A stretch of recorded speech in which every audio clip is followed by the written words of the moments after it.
Bon là j'ai fait 120 boutures de figuier, donc d'août, là une variété sympa. J'ai pas enlevé les bourgeons, j'ai tendance à enlever les feuilles sans arrêt. J'ai envie de vérifier si c'est vrai, c'est mieux quand on enlève le bourgeon apical, que la bouture part mieux, j'ai envie de vérifier, j'aime bien. Voilà. Alors là j'ai mis trop de sable, du coup il n'y a pas eu assez d'oxygène bizarrement, et toutes les graines de courge ont crevé, elles ont pourri quoi. Ça c'est la Vigna subterranea, donc un truc intéressant, un haricot vraiment que j'ai envie d'essayer. Bon là c'est les araucaria qui commencent à faire leurs petites feuilles. Là j'ai eu que genre 2 plantes qui ont survécu à cet excès de sable trop fin. C'est du sable de type Fontainebleau, quoi, le truc qui sert dans les bacs à sable pour enfants, j'ai pris ce qui traînait. Bon j'en ai ressemé vu que ça pourrissait de partout.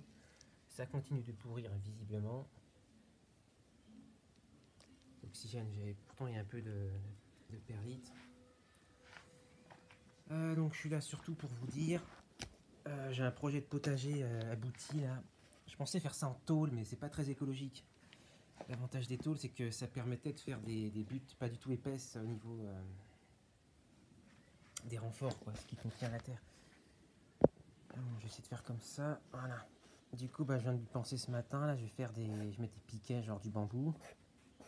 Je vais tresser peut-être encore du bambou à travers, tu vois, une fois sur deux. Et après, je vais chercher de l'argile, du foin, je mélange bien. Je fais des espèces de quenelles que j'écrase sur les parois externes. Voilà, il faut que ce soit vraiment solide le truc. Peut-être même que je dois visser des machins pour les faire tenir les uns avec les autres parce qu'il y a un sacré poids. Bref, ça fait une butte à la fin. Quand on fait une coupe, je vais remplir de beaucoup de pierres, des trucs inutiles, même des troncs d'arbres, tout ce qui traîne. À la fin, je vais oser mettre une bâche. Une bâche d'ensilage parce que ça retiendra l'humidité. C'est intéressant. J'ai envie d'essayer. Et à la fin, je finis avec de la bonne terre. La terre bien noire, voire même je rachète un peu de terreau où je vais en chercher là où c'est gratuit. Là, après, je mets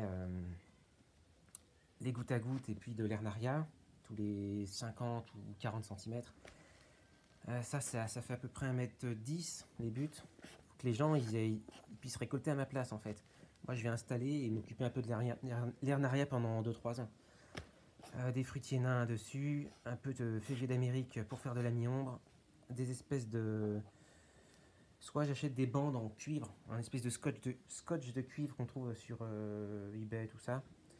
Et je colle ça, mais bon, faut trouver un moyen que ça colle, quoi. Soit ils mettent on appelle ça du faux plafond, une espèce de barre, et la limace ne peut pas la passer. Donc, bon, c'est pas très beau, mais bon, ça empêche la limace de passer. Et là, de l'Ophiopogon, super dwarf, la variété, le truc tout nain qu'on n'a pas, qui supporte le mieux le tassement, qui supporte bien la sécheresse et le froid, donc ça ferait ça de moins à faire. Et puis au niveau du design, je me tâte à faire le truc des aborigènes, là, les trous en trous de serrure partout. Ça, c'est les chemins en fait. Et comme ça, la personne vient là et elle a accès avec son bras à une grosse surface. Vous voyez ce que je veux dire? Plutôt que faire nos carrés habituels, nos lignes là. Voilà, bon, je me tâte, faut voir. Tant que j'ai accès à tout, ouais, ça peut être intéressant. Je gagnerai encore de la place. Le but, c'est qu'il n'y ait plus à arroser, plus à désherber, plus à se baisser, plus à tondre. Qu'on puisse bosser à la mi-ombre, qu'il n'y ait pas de campagnol ni de limaces. Voilà. J'en reparlerai sûrement plus tard.